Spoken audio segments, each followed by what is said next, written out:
We are live. Yes, we are, Bam. You know what today is, Andy? Today is my birthday, Bambos. Thank you very much. Feliz Navidad. I'm learning Spanish. You know that.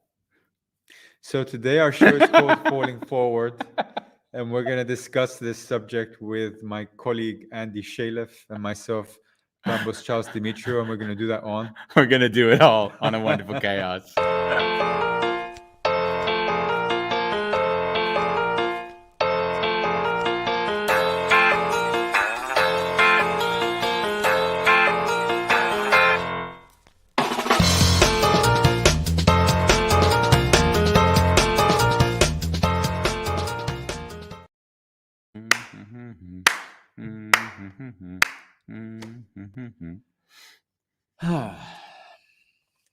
Eleven more shows? No.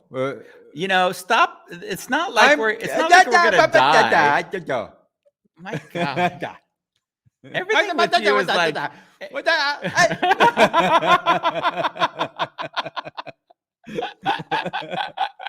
We could do a whole show like Yeah, this. this is running my discussions. 11 more shows, Bambos. Actually, no. I don't know. I'm just making numbers up now. Take the weekend out. Maybe we should light candles. We have candles behind us, and then every time one of the show ends, Andy, we just put the no, candles on. No. So today's Monday, and most of our viewers love Mondays. Is it Monday? I didn't even know it was Monday. It's Monday. It's Monday, Andy. How was your weekend? I don't know what I did. Actually, I saw The Green Knight last night, which was a recent film on Amazon Prime, and it left me utterly confused. So I watched it and thought, I don't know really what I just saw, but it had entertainment value.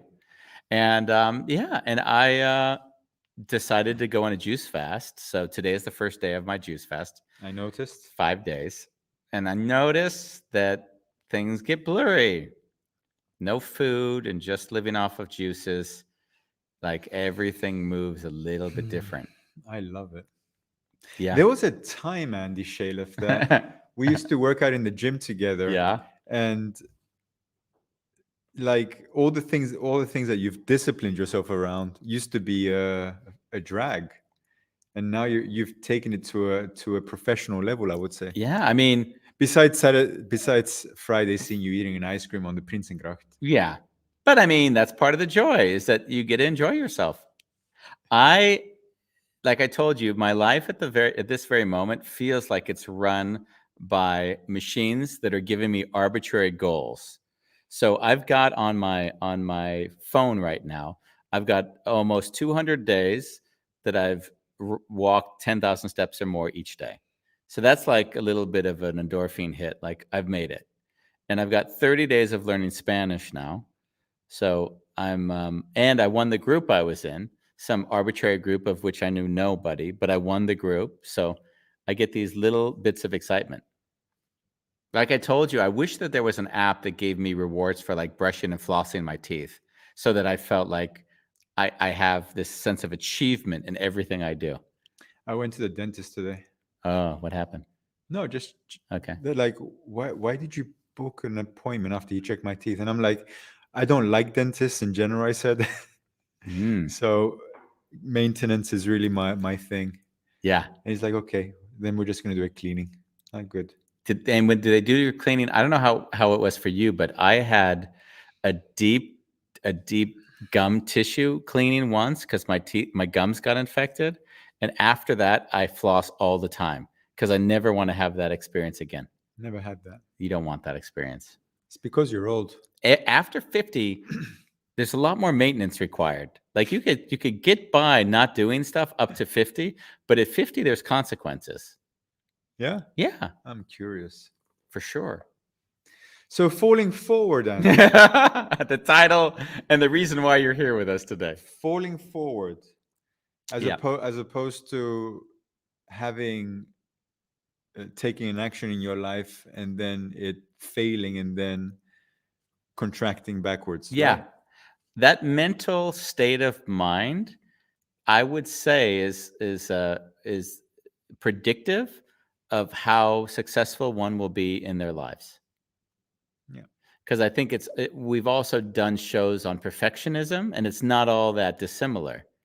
Because we often don't take the risk because we don't want to look stupid, or we don't want to feel the embarrassment of failure, and then we don't cherish and enjoy it. So I don't know if we had it on our show, but I think one of our guests said, "Fall fast and fall." Oh, I remember what it was now. It was our guest Brad Cracchiola, who, when you weren't here with the show, with Lives Not Grades, and what he did was he took a group of students and he said, "Hey, we're going to put you together, and we want you to make and invent things that'll help refugees. We're going to go to refugee camp, and we're going to have you create things that are actually important for these people and their livelihood." Hmm. And in this class, it was a pretty serious class. They flew there and they figured out things that would help these people. But the thing he said is, he said, "I want you to fail fast, and I want you to fail, and I want you to fail, fall forward." Yeah. Understood. Because the iteration, I've often found in my life, the iteration process teaches me far more than actually holding off till I get it right. It's nice.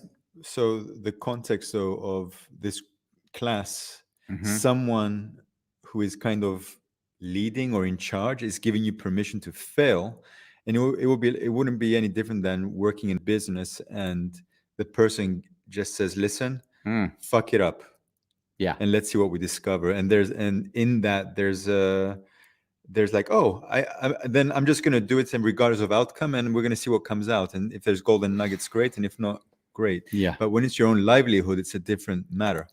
Yeah, and this was what one of the things on the show which I loved, which was that on the show he would talk and he would share how he felt, how important it was to fail fast and fall forward. And right after his interview, there was another teacher who worked at the same school, hadn't worked in the private sector, so they were basically a teacher, and they said they didn't like how he was encouraging the students to fail. Mm.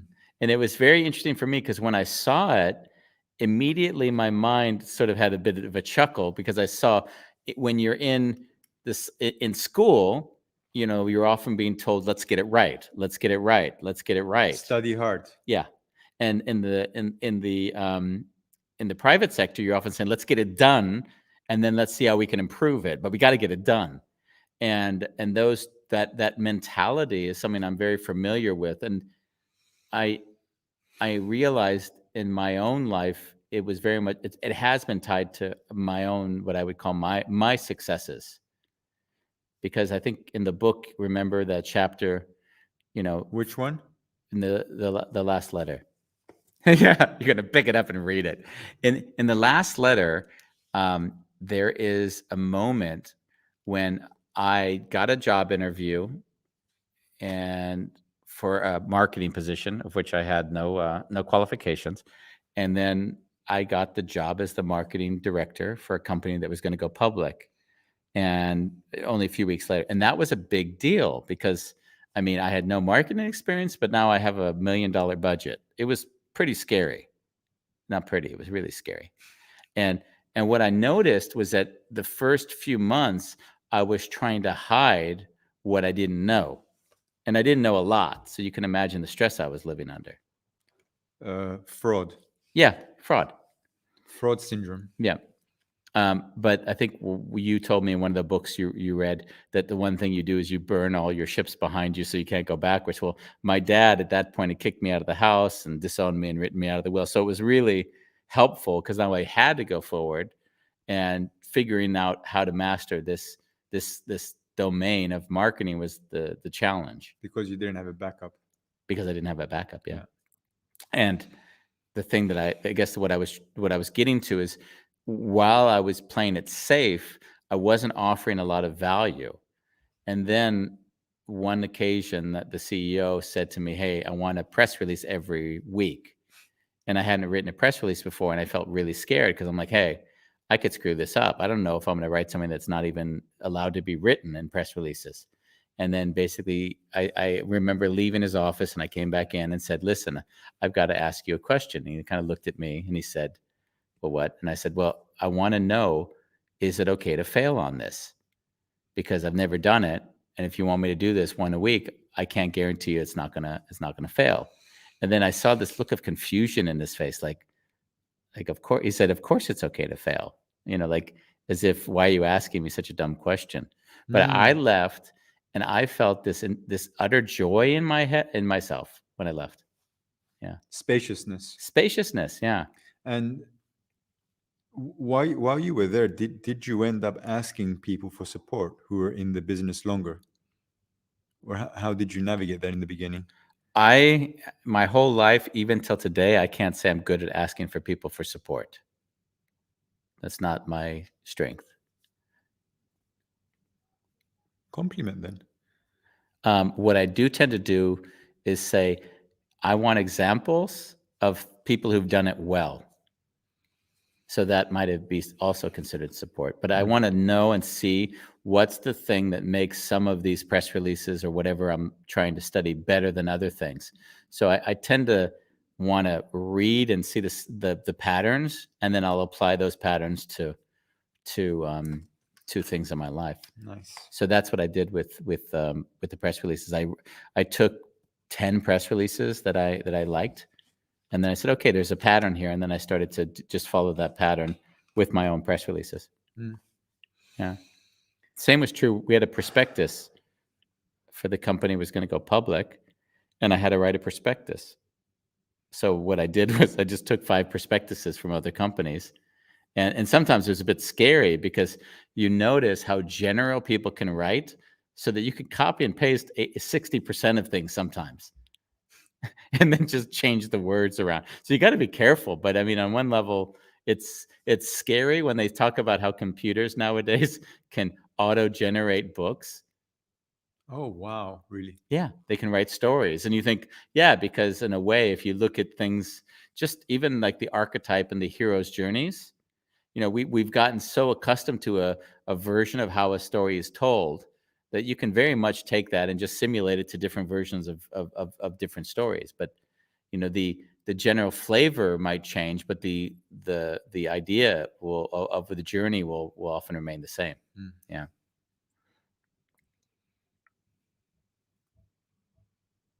Falling forward.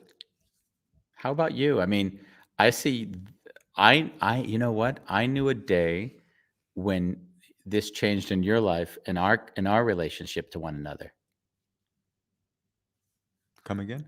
Well, those watching don't know. I've worked as a mentor with you. Yeah. And when I'd first mentor you, you would sometimes be resistant to things when I would say them to you if it pointed out areas that you could have done better in the future. What one might call failing. And I remember there was a day when it just changed. And I don't. Can you give an example? Because it's too abstract. I remember an example would be like, we had problem like when you broke something in the house once, right? Yeah. And in a prior version of you would have said, "Hey, it broke because," like you would have looked at the environment and found a reason why it was the environment and not yours. And then I saw you starting to own it. So no, I did this. This happened. And it was more like that aspect of just owning your own experience and then taking responsibility was what I saw as also, maybe it's stretching it, but I see that as falling forward as well. It's like, I'm owning what happened. I'm not trying to defend or minimize it. And it's no big deal. There are consequences, and I'll just take responsibility for those consequences. Yeah. Yeah. I think for me, a very recent falling forward is so I'm doing my cold emailing every day, and last week was really good. Like I had a lot of successful as in clients reaching out. Okay. At least 5 out of the how many 300 messages I sent last week, and I got nice projects. And then towards end of the week, I had 3 of those Okay. saying no in the end Okay. because they said I was too expensive or they found another photographer. And I spent part of the weekend internally saying I need to learn better negotiation. And I had that as a story in my body.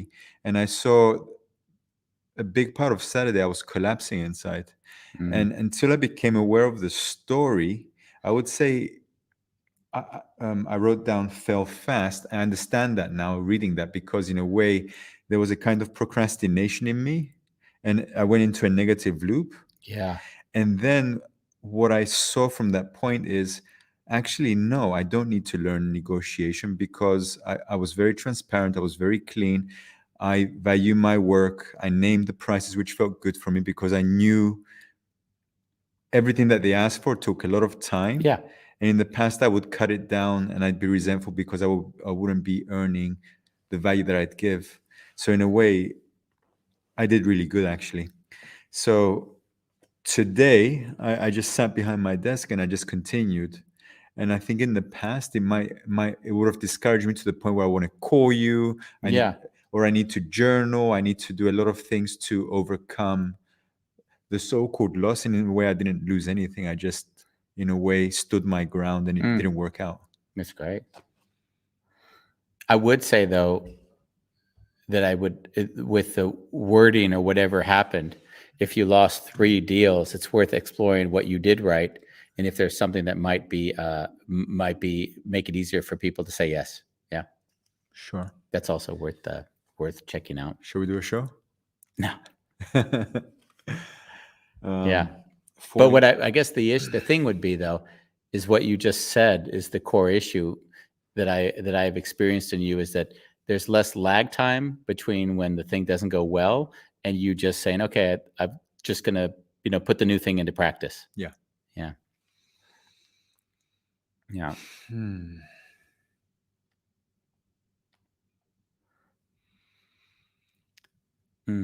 I think the first step for falling forward is actually to take a step into that unknown.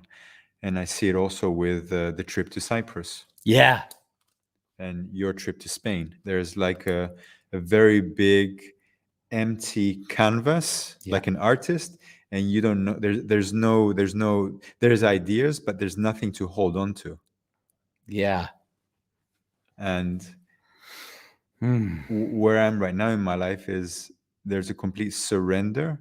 I can't deny that there isn't sometimes visual thoughts which, like, oh wow, this is really scary, and yet no, we're going to do this. Yeah. And allowing myself to go there and potentially live the I don't know and fall down and having the opportunity to actually fall back or fall forward. Maybe it's 2 steps back and 2 steps forward, 3 steps forward. Yeah, I actually would often say I don't even see anything as stepping forward or stepping backwards, sorry, because it was like interesting because there was that. Unless you get paralyzed. Yeah, that would be a literal. If you get, no, I mean, like, oh, you mean it was such a scary experience that you freeze, you allow the fear to define you in that moment, or the experience to define you, as opposed to it's an experience. Yeah. And all of a sudden, you're like, no, I'm gonna go and work for McDonald's. Yeah.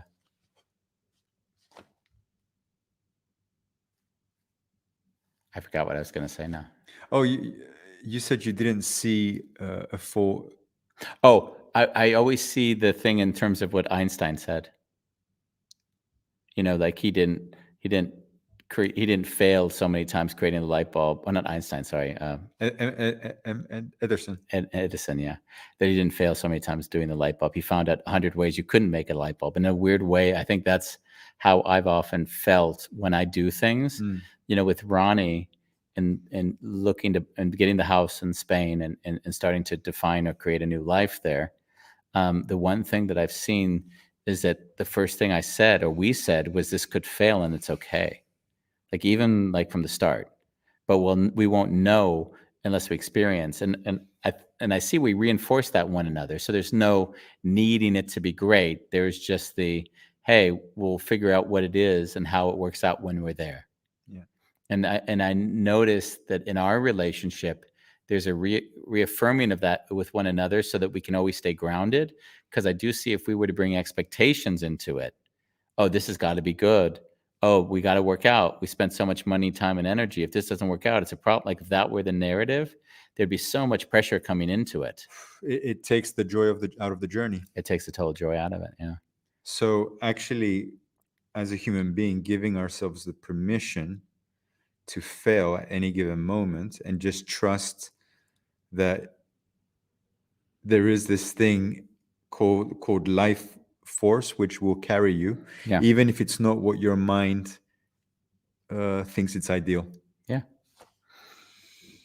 Yeah. It's funny, huh? Like what I just said, like the mind has an idea of the perfect thing. Yeah. And we try to live up to that instead of being grounded and present to what's there and what's unfolding. Yeah. And at the same time, having the ability to dream. Yeah.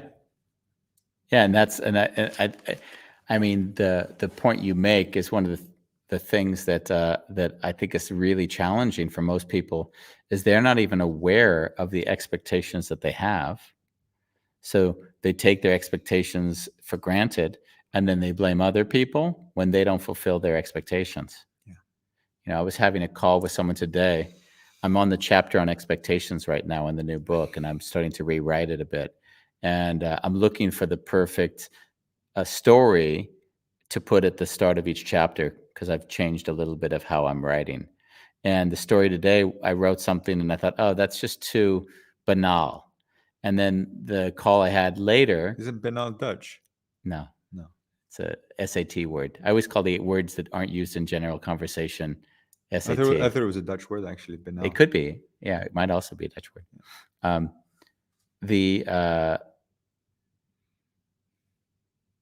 With this fasting, I forget everything I'm going to say now. New chapter, writing the a story. Expectations. Body hair. The topic of body hair came up because the individual, female, she's got body hair and she goes, or she's comfortable with body hair, but she goes out with someone that's less comfortable with body hair. So the whole discussion became, what's the expectation that both of them have from the relationship?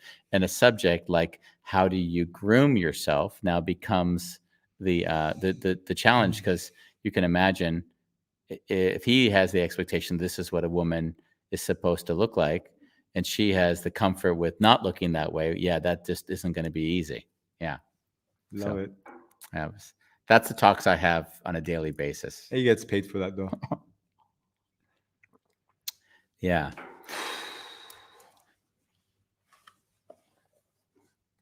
Are there things you said the moment we're in right now is very much a clean slate where both of us have allowed ourselves to go into what would be a blank canvas like environment and see what life looks like. Yeah. And I've really felt like that. Like even the fact that we put the show on a hiatus was because I felt like if we didn't do that, we would still be thinking about the show and not figuring out who are we in this new environment. For me, when I was in Cyprus, it was challenging trying to make it to the show on a daily basis, finding Wi-Fi. Yeah. Finding a room where I can actually do the podcast from. So yeah, I noticed when you did the show there, like you'd be in the living room and then you'd have to tell everyone to be quiet. And then sometimes they'd forget or the dog would start barking. Like people slamming doors. Yeah. People talking in front of Yeah. me. You noticed I kept turning your mic off every so often, you know? And then I thought you were getting aware, like, oh, Andy's hearing more background noise than I was aware of. Yeah. Yeah. Falling forward. Bowl Along says, I asked prospects who reject my proposal the reason they did it. That goes without saying. Did you ask the people that rejected your proposal why they rejected it? No. Really? Really? That's I thought we discussed that at some point. Was there a reason that you didn't get back to them? It was done through chat and not an email. Okay. And in one situation, the person I was in contact, actually both two people who I was in contact with, they were not the decision makers, but they were just contacts. Okay. So in a way, I just felt that when I ask in the past, it feels that I burdened the client. And yeah, I don't think I could have done anything differently in No, the no, no. We're not. We're falling forward in this case as well. I'm just. You clearly saw there was no reason to, but that doesn't mean you wouldn't also ask other people when they say no to a proposal, right? That's how I know you. I guess in two of the situations I didn't, because I just didn't see it necessary. Yeah, got it. Yeah. Because I might have to burden them by them going and asking. And one of them said, I really like your work. It wasn't my decision, but moving forward, I'd love to. At some point, we will work with you. So Okay. I was, and I did feel it was a price, by the way. Okay. Well, I would love to discuss that Okay. because you say it's a burden, but I think I don't necessarily see it as a burden. I just see it as a dialogue with someone. So it may just be worth saying, "Hey, uh, no issue with the no, but a question for you, just to make sure going forward. Was wondering what was the reason, if you feel comfortable sharing it."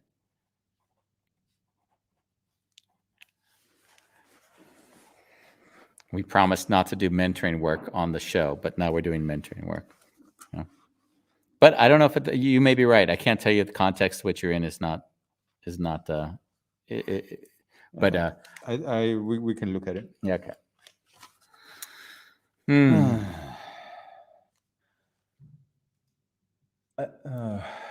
I'd like to bring it closer to us, this subject. Okay.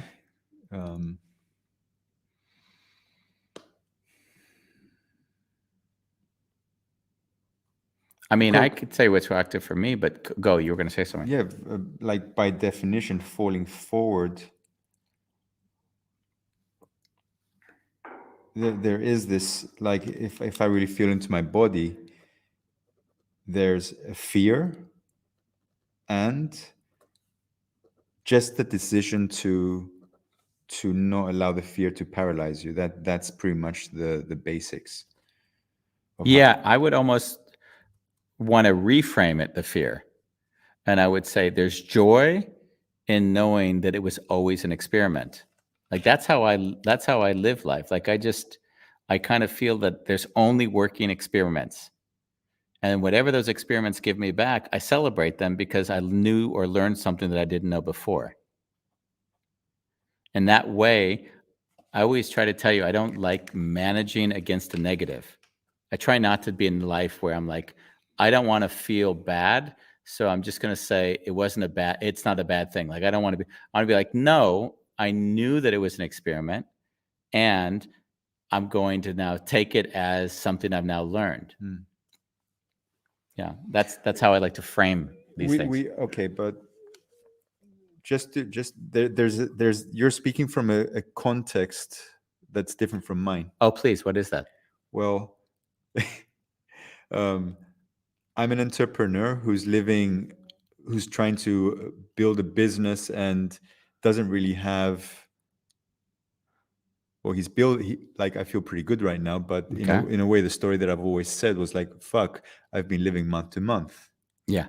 And You have been living month to month. yeah. Yeah. And it's only the last few months that it's really solid in my life. So in your case, you haven't had the experience that I've had because you've always had the upbringing or whatever you've had. Yeah. So your context, when you make those statements, I sometimes I like them, and I'm like, wow, I want to breathe this, and at the same time, I can't deny that there's something that you might not be seeing in when I say it as an experience. Just, but I live this way. I had to change to be where I am right now. yeah. Like I didn't live. I didn't have. But back then, did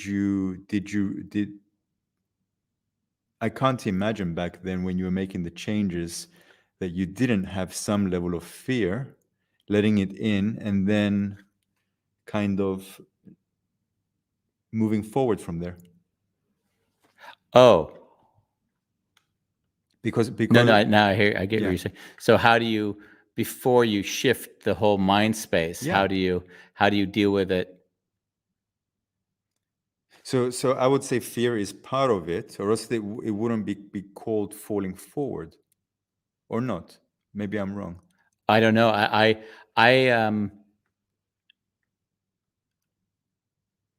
have to go back to experiences because I don't like to be in my head to discuss. I want to feel into what's a true experience, because from there I'm not making like words up that sound good. I know that when I quit everything and sold everything and started living in the attic, I lived in constant fear. Yeah. And in that fear, what I saw was that I was learning things about myself. So the fear was less of how do I survive, and it was more of, wow, what's going on? Like what It was speaking to you. I was trying to create space so that I could hear what it was telling me or teaching me about myself. And in that moment, I couldn't speak from the space you said, Andy, you can only speak from there because of where you are. Yeah. And I completely agree. So what you're telling me, back then there was the fear, Oh, and I would cry because I was so scared. and somehow so I use breath work when I'm scared and to distance myself from the fear. Like once I felt the fear, like, okay, this is not serving now. I need to breathe. And it's always an opportunity for me when I'm scared, breathe, space, and then from there creativity comes in. So what would you say you did back then? Because I don't think you did breath work back No, then. I usually sat with my mentor case. I shared all my fears. Wait. No, I love it. I mean, And I remember a lot of those talks. I remember the talk when we were all sitting around the table at Kukai, and I told them that I was scared that I was going to die homeless, alone, without any money or anything, because I just didn't have any opportunity. Like I remember spending weeks, not days, but weeks in that fear of and anxiety. Yeah.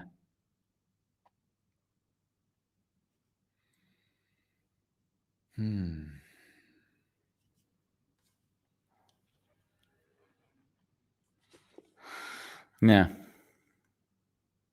And I think what I would say from my own seeing of others as well is that, when you'd say, Andy, you can't relate to that space because it's not a space you're in. I would agree with you, by the way. I don't think that that's I don't see that as an incorrect statement. Yeah. And I'd also say that there's something where when I lived in fear, which the transitioning out of living in fear happened before I started making money. Oh, that goes without saying, I think. Yeah. And that transition came from freeing myself up from all of the anxiety.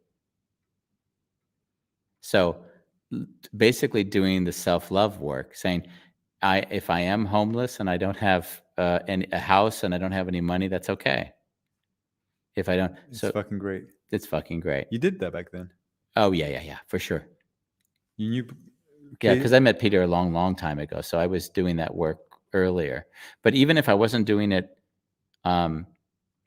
practice, like as a tool or as an exercise, I was always doing the self-help, self-love work from early on, because I think everyone comes to self-love work at some point, because what you see is that the things that you're not able to love in yourself is exactly where you remain stuck.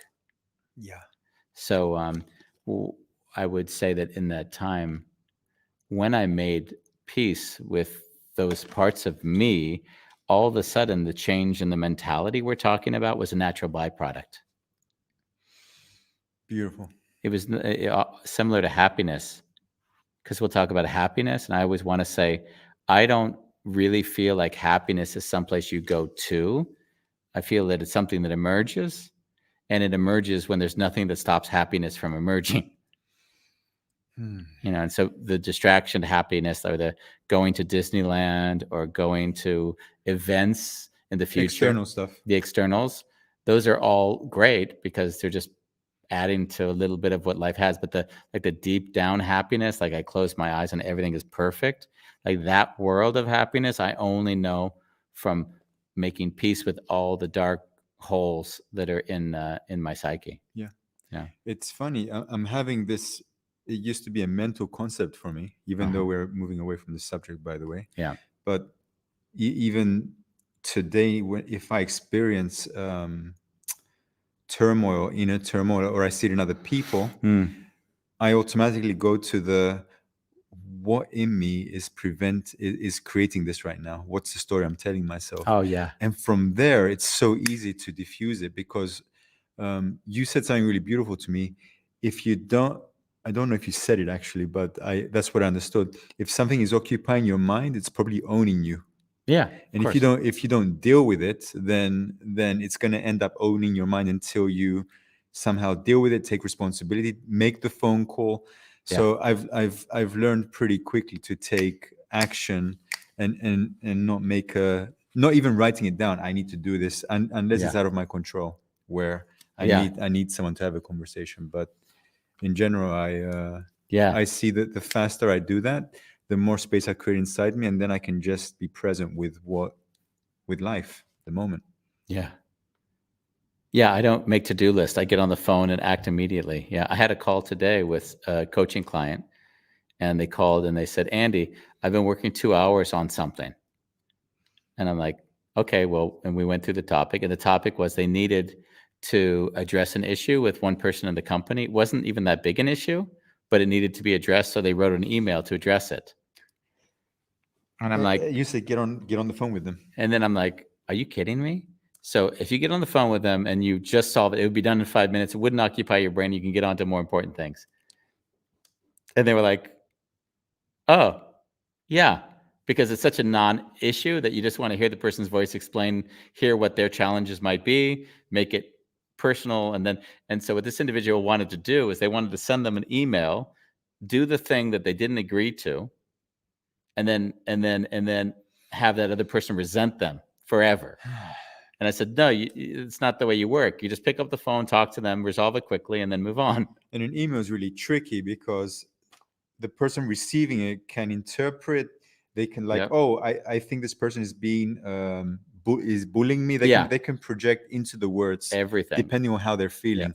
If they're in a loving state, I can imagine, that is beautiful. Yeah, exactly. So you're at the mercy of the person receiving how they're feeling in the moment. And what I saw was that, and I see what stops it from happening is when a person gets the email or receives a voicemail, they react emotionally and they're frustrated, and they can't put that frustration aside and then just deal with it.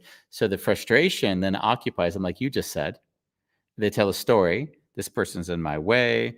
They're irresponsible. They don't understand. Whatever the story is, they tell themselves. That occupies them for an hour. Then they writing the email occupies them another hour. And so all that, and in my life, as you already know, and is like I just pick up the phone and I resolve it as quick as possible in relationship, and then move on. And I think you also hear, because you also can tell in a conversation if someone isn't able to tell you something. Yeah. And because they usually say, well, and then they'll, I'm not sure. And I'll, because of how I work, I'll say, hey, I hear you're not saying something, so I'm assuming there's more going on here. So I'll just address it more directly. But that's also some skill, of course. Yeah.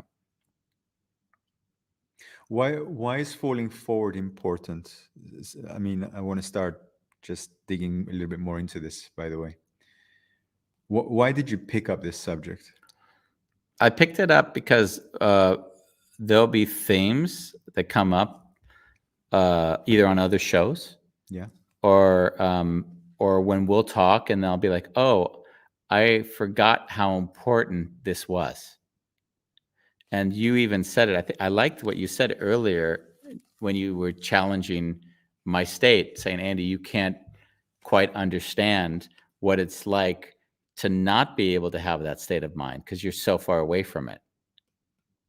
And in a way, I'm like, yeah, you're right. I forget because I'm not living it on a daily basis what that feels like. So there's not as much compassion, of course, if you don't feel into it. And yet, I know that when I'm not in that state, I don't get shit done quickly. I don't do it effectively, and I'm not. The people I work with don't get the value that I can really deliver. Just because you're not fully present. I'm not fully present, and I'm guarded. You know, there was a project I did where somebody had recently. It was a project that would usually be pretty big. We're going to do a vision mission with a company that's got, a few dozen people. And I'm a single person, and they don't want to have any group meetings. So I've got to create a vision and mission for an entire company with no group meetings. And they all have to buy into it. And buy into it like I totally into this, and I'm buying into this vision of a company. And so on one level, I was like, well, that isn't going to be easy. On another level, I just sat there, and the falling forward was my directive. I said, you know what? I'm going to act. I'm going to act quickly. I'm going to iterate quickly. I'm going to include everyone quickly so that everyone feels like they've always been in this process. So basically, I arranged individual calls. I gave everyone all of the information to say what I was consolidating. I shared my difficulties, so I didn't try to pretend like there wasn't challenges in doing it this way. So they understood, what we were trying to achieve and how we were trying to achieve it. So they bought into the process, not only the outcome. And in the end, it became a single document that articulates actually what they want to do. And and because I hadn't planned it this way, they've all signed signatures into the document where they are connected to the outcome. And this all happened very quickly because I just accepted. I didn't know. I wasn't sure, but I would figure it out. And if we failed, then we would just iterate and improve on it the next time, which is what happened. Nice. And I think that's sort of, I've seen in myself, and I see people who are more successful in this type of being, they'll often not think about what could go wrong as much as what needs to get done and who needs to get involved to get there. And that's sort of a bit of a mentality of falling forward, is that I know whatever we need to figure out, we can figure out, even if it isn't perfect the first time, because I know who I'm going to need to get involved to improve it the next time. And the mindset that you poked to earlier that undermines that state of mind is fear, uncertainty, and doubt. So if a company has a leadership style which is full of fear, uncertainty, and doubt, what you'll certainly see is people taking less risk, people feeling less comfortable failing, and Being therefore open. and being open. And so it'll be a far more protective environment. Yeah. Not sharing, I don't know this, but I'll. Yeah. They'll pretend they know, fail, and then try to explain why they didn't get it right, and blame someone else usually for it. Yeah. Fascinating. Fascinating.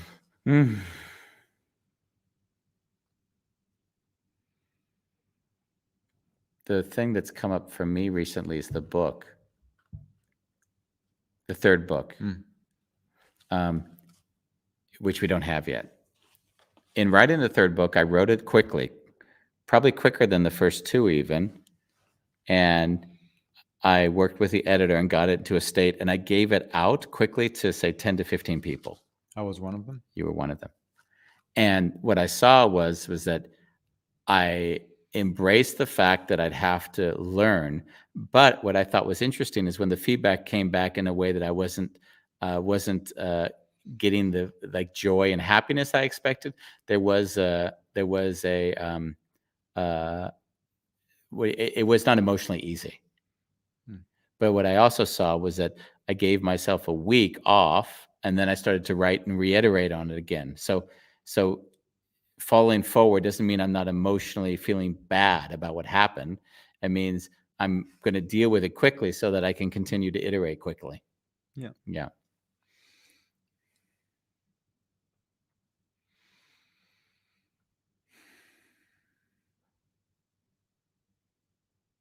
This show Mm. started with an iPhone. Yeah.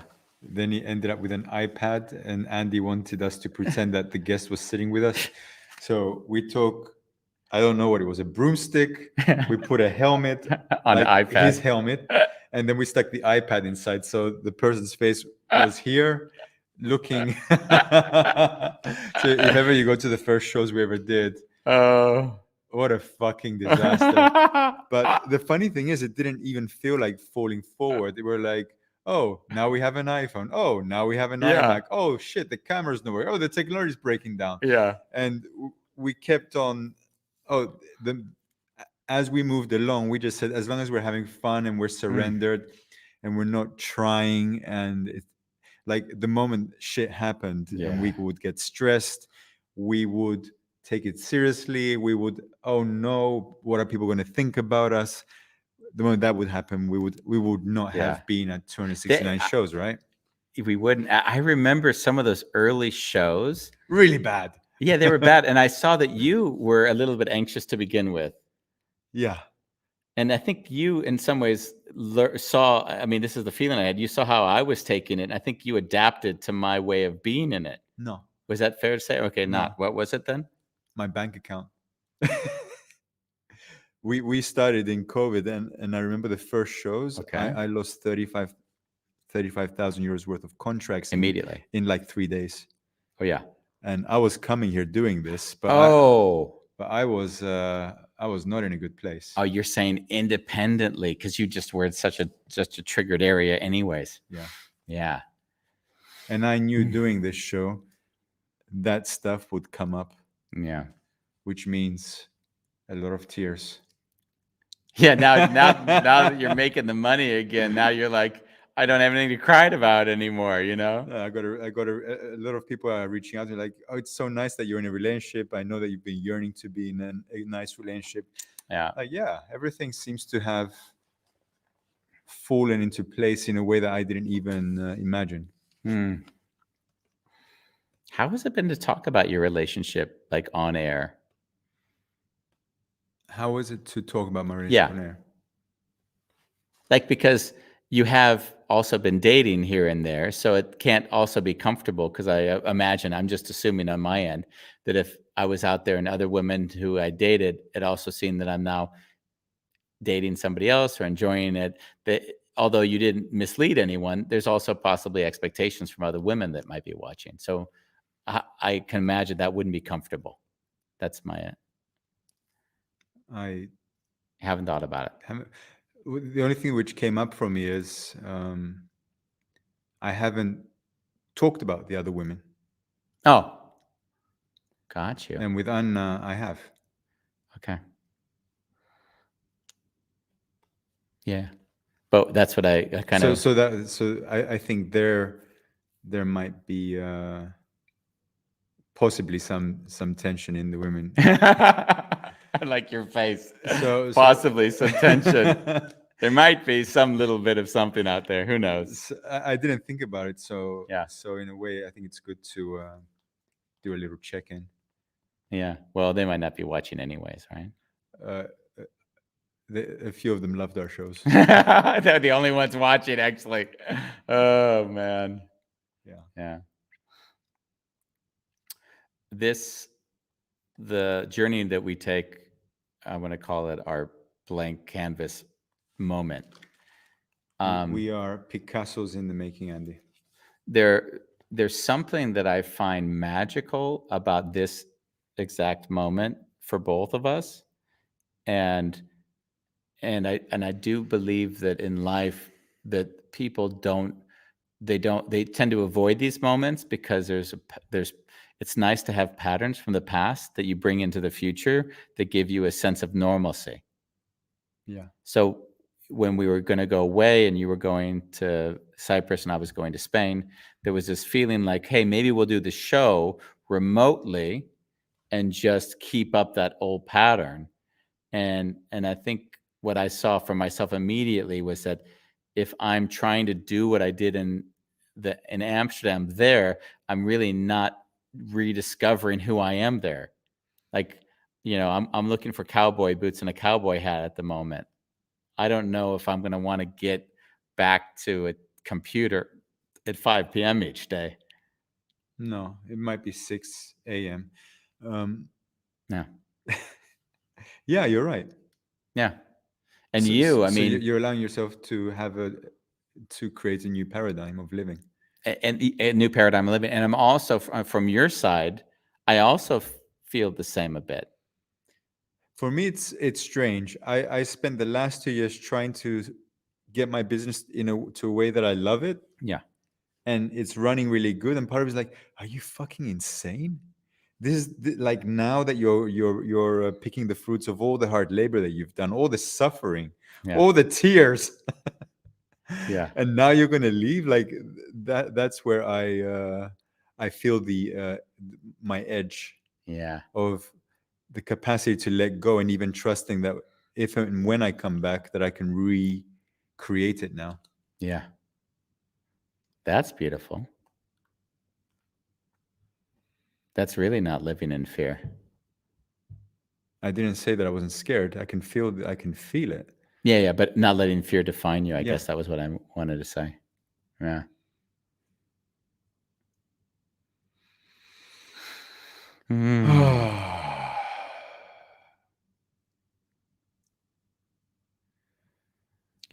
When these moments come in life, I start to see and discover things about myself, because as soon as I make decisions like I'm going to go do this, live on the farm, there might not be internet, like I start feeling all the things that may not be possible anymore. Yeah. That I have to say goodbye to. And there's a mourning that occurs. There's a sadness, it's like, wow. Yeah. I don't know what's going to happen. Although I don't feel that a wonderful chaos isn't going to continue, you've often brought it forward that that's a real possibility. Yeah. Yeah. And it is a real possibility. You might never come back from Cyprus. Right? Yeah. Yeah. Well, I have to come back, but will I stay is my question. That's the point. Yeah. When I say come back, even if it's not physically, maybe it's just emotionally, you're not. And I think that's part of this falling forward, is also allowing the possibility of whatever happens, knowing that you'll figure it out. Yeah. Yeah.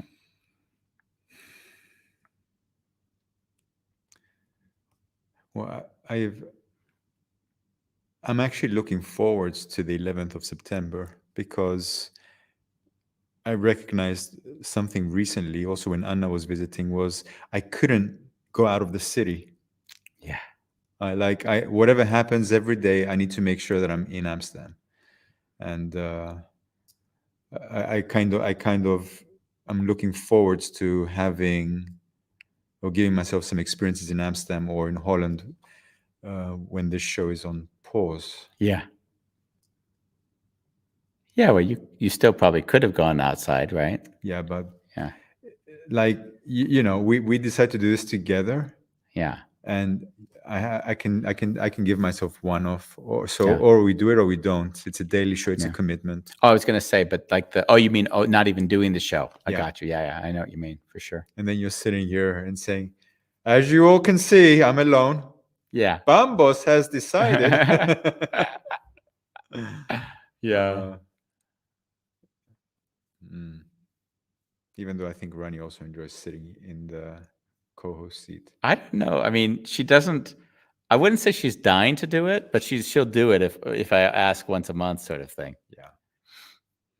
By the way, on a totally separate subject, just totally, unless we can continue on this.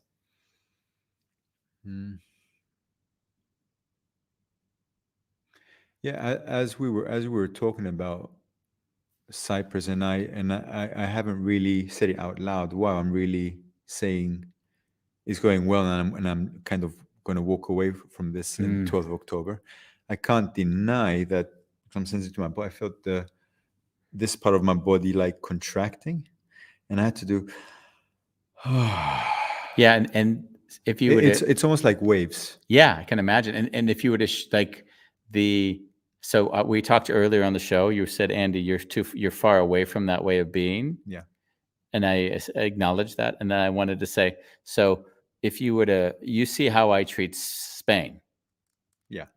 How would you experience this differently if you treated how I treat Spain in your journey to Cyprus?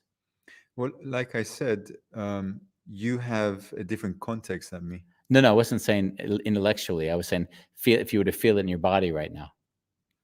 Like, how would you feel differently? Oh, so you mean Cyprus? Yeah. Well, I can tell you exactly how I also feel it, and that is, I'm gonna go there. There's no expectations. There's gonna be days where I'm experimenting and meeting people and seeing what opportunities are there. But it's more about connecting and flowing. I'm gonna spend a lot of time with my family and with Anna, and I guess I'm going to give myself also some time to go into the mountains and feel what it's like to actually be part of there. Like, I don't want to just go there and be productive. I also want to have some space to be not so productive and just sit under a waterfall or go climbing. The one thing that I'm recognizing is I'm 44 years old. Yeah. And it's I don't know if you said it earlier, or it was more like, if you keep doing what you're doing, don't expect change. And if you want to have changes in your life, you need to break a pattern. And I see Cyprus as breaking a pattern. So I'm really curious as to what are the things which are going to come into my life, because I don't want to be fucking 80 and having a kind of, oh, the last 50, 60 years I've lived it in this way. I think there's more that we can. It doesn't end. Yeah. Does that answer your question? Not really, but that's okay. I was more thinking like the feeling, like when I think about my future, I feel into the excitement of whatever I'm going into, and then that guides me. And then the fear is sort of second to that. And when we talk, it's like you'll say, I'm also looking forward to this there. It's not like that's the catapult. And I noticed that for me, I'm often channeling the thing that motivates, inspires, and creates joy in my life is what I'm going to. And then, and often when we'll talk, there's at least been a hint of, but I'm also looking forward to Cyprus. Yeah. And I noticed that for me, I almost actively channel that energy in my own system to be, I create through the excitement that I push in the direction that I'm going. And we can discuss a little bit about that off air. Is that mentoring? It would be mentoring. Sorry, Cass Midgley told me to stop mentoring on air. So thank you, Cass. I'm listening to you. I'm paying attention. People get confused. They don't understand our relationship. We should start showing a picture of Cass also, because he's like this abstract. Cass, we should. I'm going to print a picture of Cass out, and we're just going to start talking to him. I'll fill in the voice in my head when we do things that he has to edit out of the show. Thank you for being with us. This is one day of fasting for me, so I'm happy that I made it through the first show on my first day of fasting. This means that the upcoming days, Andy's going to be forgetful. Yes. A little bit zoned out. What am I doing here? Who's the guest? What day is it? But it also means that you guys can trick him. You can ask a question, and he's really going to take it seriously. Like, Andy, do you remember the last time we had sex? Yes. What was that? When did that happen? I am going to say goodbye now so I can go get my fourth juice, or my third juice of the day. I've only had 2 juices so far. I'm way behind. And where are we going to do that on? Tomorrow we've got a very uplifting show. I hold your hand when you're dying. We're going to talk to someone that's a death doula that actually carries people into their last moments. And and I really do feel that like these shows are important to me because I do think that we don't talk about this stuff enough. And I look forward to just spending some time with someone who does that for a living. And we're going to do that on? We're going to do it on A Wonderful Chaos, Bambos. You and me, A Wonderful Chaos.